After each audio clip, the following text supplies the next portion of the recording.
ଦେଖନ୍ତୁ ଆଜି ପିଲାମାନେ ଆମେ ଗୋଟେ ଗୁଣନ ଶିଖିବା। ଗୋଟେ କୌତିକିଆ ଗୁଣନ, ଯାହାକି 11 ଦ୍ୱାରା ଗୁଣନ। ଗୁଣନ କିପରି ହେଉଛି ତୁମେ ଲକ୍ଷ୍ୟ କର ଏବଂ ତାକୁ ଦେଖ, ବୁଝି ସାର। ବୁଝିଲେ ତୁମକୁ ମଧ୍ୟ ବହୁତ ସହଜ ଆଉ ମଜାଦାର ଲାଗିବ।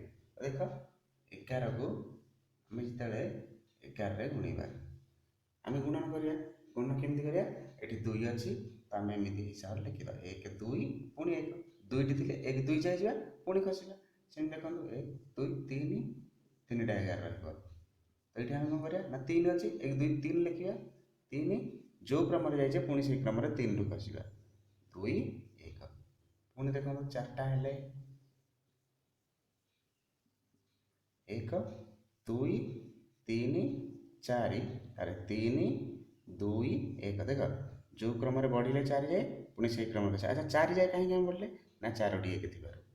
ଯଦି 5ଟି ଥାନ୍ତା 1 2 3 4 5 ଗୁଣନ 1 2 3 4 5।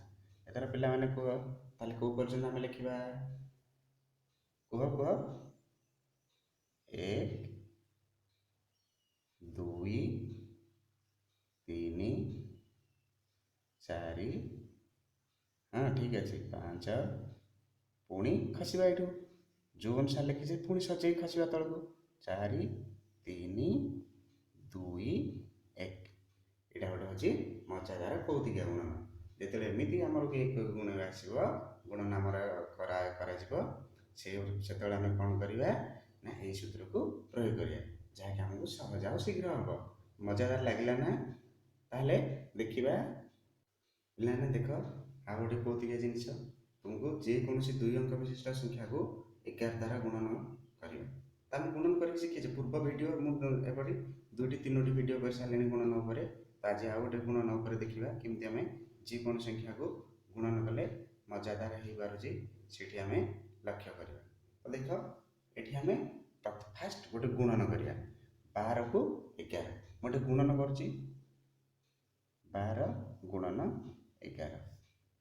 2 1 2 1 ମିଶାଣ କରିବା। 2 2 1 3 1, 132 ହେଲା ନା? ଏଇଟା ଲକ୍ଷ୍ୟ ରଖିଥାନ୍ତୁ, ମନେ ରଖିଥାନ୍ତୁ। କେତେ ହେଲା? 132। ତ ଏଇଟା ଆମର ସୂତ୍ର ଅନୁସାରେ କିପରି ହେଉଛି, ହେଲେ ଆମେ ଲକ୍ଷ୍ୟ କର ଭଲ ଭାବରେ ମୁଁ କିପରି କରୁଛି। ପ୍ରଥମ କ'ଣ କରିବା, ଯେହେତୁ 2 ଅଛି ଏକ ଘରେ, ତ ଏଇ 2କୁ ଆମେ ଏଇପଟେ ଲେଖିଦେବା।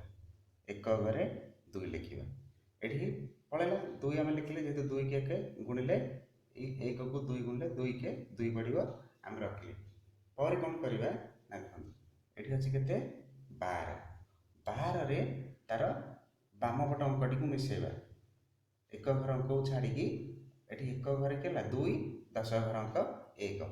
ଟୋଟାଲ 12ରେ ଆମେ 10 ଘର ଅଙ୍କଟି ମିଶାଇଦେବା।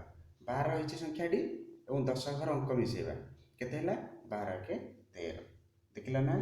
ସେଇ ସୂତ୍ର ଅନୁସାରେ ହେଇଗଲା। ଏବେ ପୁଣି ଦେଖିବା। ଦେଖ, ସେଇ ସୂତ୍ର ଅନୁସାରେ ଏଠି କ'ଣ କରିବା? 8 ଆଗ ଲେଖିଦେବା ଏକ ଘରେ। ତାପରେ ସଂଖ୍ୟାଟି କେତେ ଅଛି? 48। ତାର 48ରେ କେତେ ମିଶାଇବା ନା 10 ଘର ଅଙ୍କ କେତେ ଅଛି? 4। 48 4 52। ଦେଖ, ଏଇଟା କେତେ ସହଜରେ ହେଇଗଲା। ତ ଦେଖିବା, ଆକୁ ଆମେ ଏଠି ପରୀକ୍ଷା କରିବା, ଠିକ୍ ଅଛି ନା ନାହିଁ। 48 ଗୁଣନ 11। 8 4 8 4 8 12 1। ଦେଖିଲ ନା? ଠିକ୍ ହେଇଗଲା। ତାହେଲେ ଆମେ ଏଥର ଯିବା 56 ଗୁଣନ 11 କରିବା। 56 ଗୁଣନ 11 କେମିତି କରିବା ନା 6 ଲେଖିଦେଲେ ଫାଷ୍ଟ, ଏଇଟା ଲେଖିଦେଲେ। ତାହେଲେ ଏଠି କିଏ ଅଛି? 56। 56ରେ କିଏ ମିଶିବ ନା 10 ଘର ଅଙ୍କ 5। 56ରେ 5 ମିଶିଲେ କେତେ ହେବ ନା 61। ଏଠି ସେମିତି ଯିବା। 7 ଆଗ 7ଟି ଲେଖିଦେବା। ତାହେଲେ 77ରେ କେତେ ମିଶିବ ନା 7। 77 7 7 କେତେ ଆସିବ? 84। ଜାଣିପାରୁଛ ନା? ପୁଣି ଏଠି ଦେଖିବା। 8 ଲେଖିଦେଲେ 98ରେ କେତେ ମିଶିବ ନା 9। 9 ଆସିଲେ କେତେ ହେବ? 98ରେ 9 ମିଶିବ, ତ ଆସିବ ଆମର 98 ନ ମିଶିବ 107। এইভাবে ভাবে আমার আসব 66 গুণନ 11 6 কে 6 ଗୋଟେ ଲେଖିଦେବା ତାହେଲେ 66 କେତେ ମିଶିବ 10 ଘର ଅଙ୍କ 6 66 6 72। এইଭଳି ଭାବରେ ଆମେ 11 ଥିଲେ ଗୁଣନ କରିପାରିବା। ଏବେ ପିଲାମାନେ ତୁମେ ଗଣିତ କରିବା ପାଇଁ ପ୍ରସ୍ତୁତ ହୋଇଯାଅ। ମୁଁ ତୁମକୁ ଗୁଣନ ଦେଉଛି 23 ଗୁଣନ 11 କୁହ କେତେ ପଡ଼ିବ? ହଁ, ଏକ ଘରେ ଆଗ ପଡ଼ିଯିବ 3 ଗୋଟେ, ତାପରେ କେତେ ହେବ 23 ରେ 2 ମିଶିଯିବ, 23 ରେ 2 ମିଶିଲେ କେତେ ହେବ ନା 25। ହଁ, ଏଇଟା ଠିକ୍ ଉତ୍ତର ଅଛି। ତୁମେ ଏଇଭଳି କରିବ। ମୁଁ ପୁଣି ତୁମକୁ ଆଉ ଗୋଟେ ଦେଉଛି, ଦେଖ 48 ଗୁଣନ 11 କୁହ କେତେ ହେବ? ଏଠି ଆଗ ପ୍ରଥମେ ଲେଖିବା। ହଁ, ଠିକ୍ ଅଛି, 8 କେ 8 ଆଗ ଲେଖିବା, ତାପରେ ହଁ ଠିକ୍ ଅଛି 48 ରେ 4 କୁ ମିଶାଇବା, 10 ଘର ଅଙ୍କ 4 ତେଣୁ 4 ମିଶାଇବା, କେତେ ହେଲା 52। ଠିକ୍ ଅଛି, ପୁଣି ଆମେ ଯିବା ଏଠି ଆଉ ଗୋଟେ ବଡ଼ ଗଣିତ କରିବା 99 ଗୁଣନ 11। ଏଇଠି କେତେ ହେବ? ହଁ ଠିକ୍, 9 କୁ 9 ଲେଖିବା, 99 ରେ 9 ମିଶାଇଦେବା। ଠିକ୍ ଅଛି, 99 ରେ 9 ମିଶାଇଲେ କେତେ ହେବ ନା ଆମର 108 ହେବ। ହଁ ଠିକ୍ ଅଛି, ଆଉ ଗୋଟିଏ ଆମେ କରିବା 64 ଗୁଣନ 11। ଏଠି ମଧ୍ୟ ଏକ ଘରେ ପଡ଼ିବ 4, 64 ରେ 6 ମିଶିଲେ 70। ହେଇଗଲା ନା? କେତେ ମଜାଦାର ଲାଗୁଛି ଏବଂ ସହଜରେ ହେଇପାରୁଛି। ତାପରେ ଯିବା 99 ଗୁଣନ 11। ଦେଖ 9, ତାପରେ କେତେ ପକେଇବା?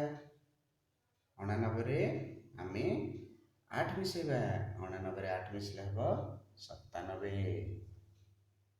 ତୁମେ ମଧ୍ୟ ଏହାକୁ ଭଲ ଭାବରେ ପରୀକ୍ଷା କରିକି ଦେଖିପାରିବ। ତାପରେ ଆମେ ଆଉ ଗୋଟିଏ ସଂଖ୍ୟା ନେବା, ଦେଖିବା 49। କେତେ ଆସିବ? ଏଠି ପଡ଼ିଯିବ 9, 49 ରେ 4 ମିଶିବ, ଆସିବ 53। এইଭଳି ଯଦି ଆମେ ଗୁଣନ କରିବା ତାହେଲେ ଦେଖ ତମେ ନିଶ୍ଚିତ ଭାବରେ ଆମେ ସହଜରେ ଶୀଘ୍ର ଗୁଣନ କରିପାରିବା। ତ ମୁଁ ଆଉ ଥରେ କହିଦେଉଛି, ବୁଝେଇ ଦେଉଛି କିପରି ହେଉଛି। ନା ପ୍ରଥମେ ଆମେ ଏକ ଘରଟି ଏଇଠି ଲେଖିଦେଲେ, ତାପରେ କ'ଣ କଲେ ନା 23 ରେ 10 ଘର ଅଙ୍କଟିକୁ ଏଇ ଅଙ୍କଟିକୁ ମିଶାଇଦେଲେ, କେତେ ହେଲା 23 ରେ ମୋଟ ଅଙ୍କ ପ୍ରଥମେ ଥିଲା 23, 23 ରେ 10 ଘର ଅଙ୍କ ମିଶାଇଲେ ହେଲା 25, ଉତ୍ତର ହେଲା 253। ଏଇଠି ଦେଖ 8 କେ 8 ଏଠି ରହିଗଲା ପ୍ରଥମେ, ଆଉ ରହିଲା 48, 48 ରେ କେତେ ମିଶାଇଲେ ନା 10 ଘର ଅଙ୍କ 4 ହେଲା 48 4 52। 99 ଅଛି, 9 କେ 9 ଅଛି, ଏଠି ଅଛି 99, 99 ରେ କେତେ ମିଶିବ ନା 10 ଘର ଅଙ୍କ 9 ହେଲେ 108, ଏଠି ହେଲା 1099। 64 ଅଛି, 4 କେ 4 ଲେଖିଦେଲେ, ଏଠି 64 ରେ କେତେ ମିଶିବ 10 ଘର ଅଙ୍କ 6, 64 6 70। ଏଠି ଆସିଲା ପୁଣି 99, 99 ଆସିଲେ କେତେ ହେବ 9, 99 ରେ 8 ମିଶିଲେ 97, ଉତ୍ତର ହେଲା 979। 49 ଗୁଣନ 11, 9 କେ 9 ରହିଲା, 49 10 ଘର ଅଙ୍କ ହେଲା 4, 49 ରେ 4 ମିଶିଲେ 53, 539। এইଭଳି ଭାବରେ ଆମେ କରିବା।